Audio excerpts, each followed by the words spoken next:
Hi, this is Mike Power, President and CEO of Silver Range Resources, and this is an update on our Sand Springs project.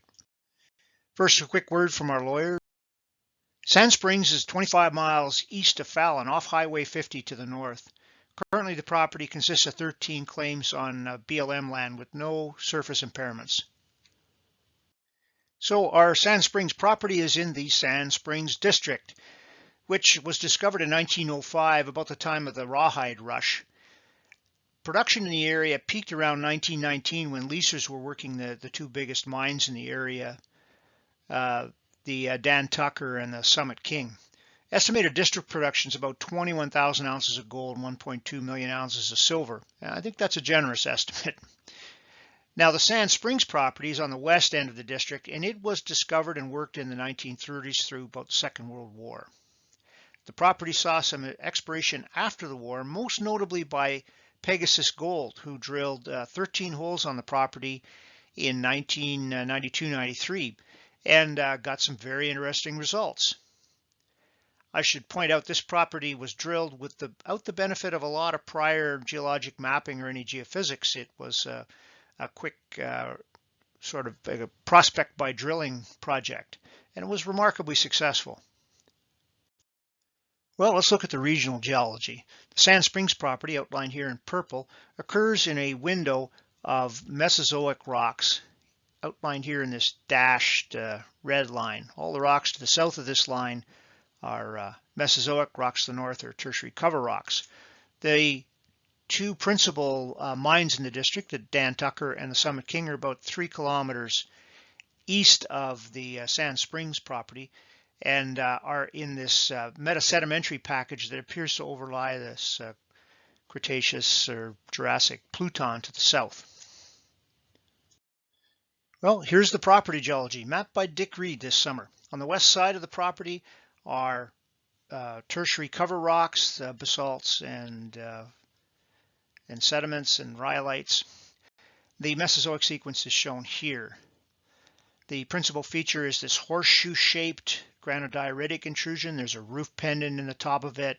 You can see the whole thing is suggestive that it's dipping perhaps off to the northeast.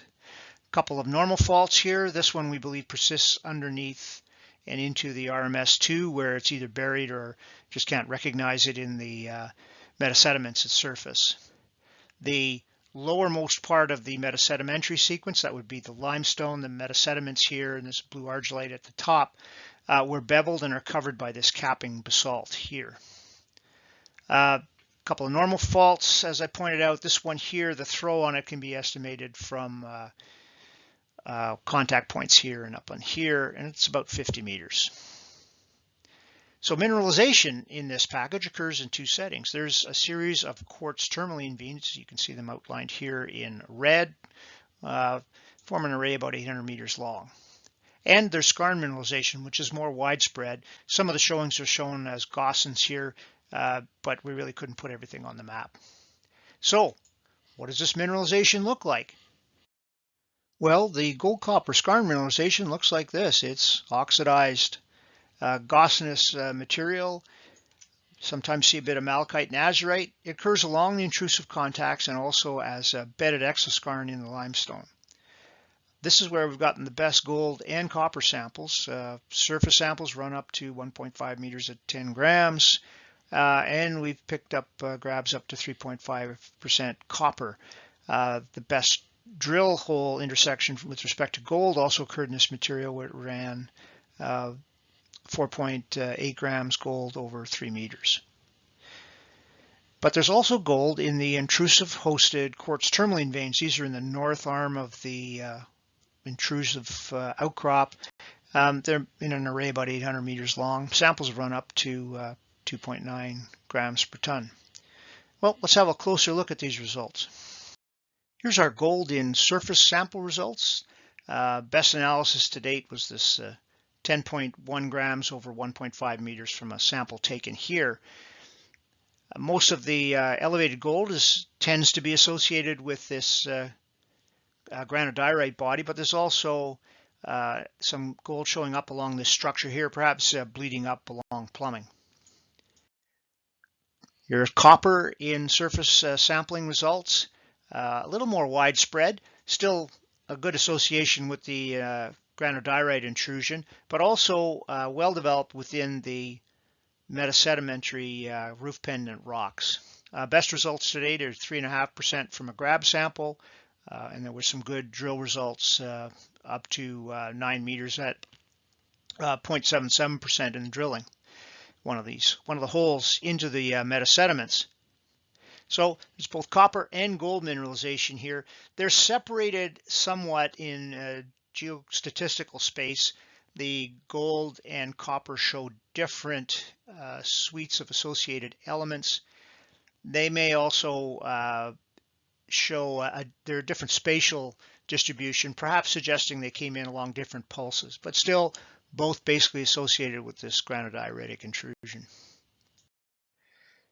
To learn a little more about what's going on here, we ran an aeromagnetic survey. This was completed very efficiently and cost effectively by Precision Geosurveys. Data was excellent, and it was interpreted by Aurora Geosciences, who ran a 3D inversion on the project. So let's have a look at some of the results. Here's the reduced dipole total magnetic field. There are a number of magnetic features in here. It looks pretty noisy. Some of them can be discounted. There are a number of capping tertiary basalts here. This one here is up on a hill, so in the reduced dipole data, you're getting a negative shadow to the south. And this body here has been mapped. So you can discount those. They're not primarily of interest. There are some features to the southwest associated with Jurassic basalts and features within the metasedimentary package. They too can be discounted. The key feature is this anomaly here associated with the granodiorite. Let's have a closer look at that. This is the MAG model results. This is a susceptibility model. We're looking at the unconstrained model. It actually produced the most realistic and useful results of the three approaches we took. Also shown are the granodiorite intrusion at surface. These are the outcrops of granodiorite, and you can see they've kind of ringed this here, but the magnetic source is off to the north, suggesting this whole feature it might be plunging, and this might be the center of it here. And that's what we see when we look in cross sections. Here's a side view facing northeast from the southwest corner of the model. The red blob you see here is the highest susceptibility portion of the model, which we believe would be the heart of the intrusion. You can see the mapped extent of the intrusion at surface shown here and here. The likely join underneath here. You can see some small outcropping here.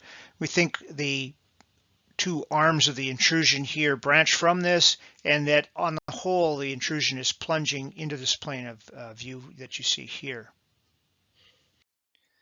Let's put the MAG model results together with the known geology and some of the drill hole data and have a look at a cross section from northwest to southeast facing northeast. And here's what we think is going on. The tertiary cover rocks are pretty thin, well constrained by the MAG inversion, and they sit on this beveled Mesozoic sequence. The underlying Jurassic-Triassic limestone and capping metasediments dip gently to the southeast and into the plane of this section. They're intruded by Jurassic-Cretaceous granodiorite, the source of which is a couple hundred meters down based on the MAG inversion results, and the extend to surface along a north and south arm, and also southeast of the fault. We know this from a drill hole intersection and the occurrence of granodiorite off section here.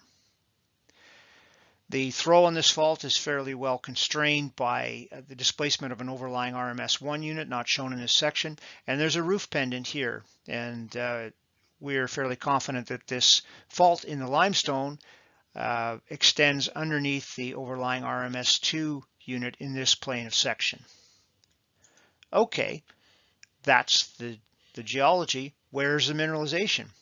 Well, our examination of surface outcrops, small underground workings, and drill hole data suggests that gold is found in 4 locations at Sand Springs. It's found north of the north arm of the intrusion. both as endoskarn and exoskarn along the contact, and also at the top of the limestone beneath the capping metasediments, where we believe the metasediments are acting as an aquitard. It's also found in the roof pendant, again beneath the metasediments acting as an aquitard, and incidentally the best gold intersection is actually in here, right about here, where a drill hole intersected 3 meters at 4.8 grams.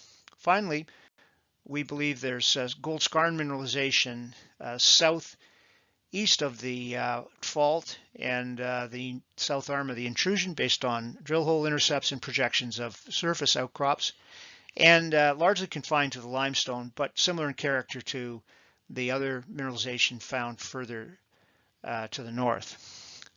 And lastly, there's the quartz tourmaline veins. These form an 800-meter long array in the north limb of the intrusion, and where they coalesce, they may form a sizable body of mineralized rock. Bottom line here is there are lots of places to look for gold at Sand Springs.